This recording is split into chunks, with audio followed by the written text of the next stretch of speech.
नमस्कार, मी डॉक्टर सौरभ पटवर्धन, नंदादीप नेत्रालय.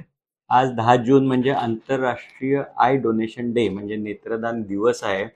आणि आज भारतीयांसाठी एक लज्जास्पद दिवस आहे. याचं कारण असं आहे की तुम्हाला माहिती आहे, आता 70 लोकांना जर बुबुळाची किंवा नेत्राची गरज असेल तर केवळ एक आय डोनेशन मिळतं भारतामध्ये. आणि आपण भारतीय संस्कृतीचं फार मोठं गुणगान करत असतो. इतकी प्राचीन संस्कृती, एवढी महान संस्कृती आहे.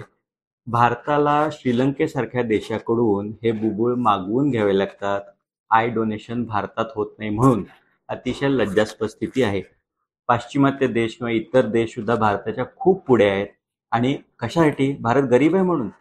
गरीब असला तरी नेत्रदानामध्ये आपण पुढे जाऊ शकतो. याचं महत्त्वाचं कारण आहे की आपल्या आजूबाजूला ज्यावेळी एखादी व्यक्ती मृत होते तर आपण ते नेत्र किंवा ते अवयव जाळून टाकणं किंवा पूर्ण हे चांगलं समजतो.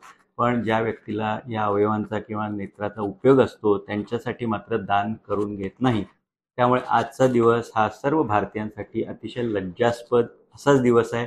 पण हे आपण बदलू शकतो जर प्रत्येकानं ठरवलं की आपण तर प्लेज करूच नेत्रदान करण्याचा, पण जिथे जिथे अशा घटना होतील, जिथे आय डोनेशन तसंच इतर अवयव डोनेशन होऊ शकतं, तिथल्या लोकांना जागरूकता निर्माण करणं आणि त्याच्यासाठी जवळच्या नेत्रपेढीला किंवा अवयवपेढीला संपर्क करणं हे महत्त्वाचं आहे. आणि आमच्यासारख्याच अनेक नेत्रपेढ्या यासाठी कार्यरत आहेत. त्यांचा जरूर तुम्ही संपर्क तुमच्याजवळ ठेवा. त्यामुळे या कामात तुमचा हातभार लागू शकतो. धन्यवाद.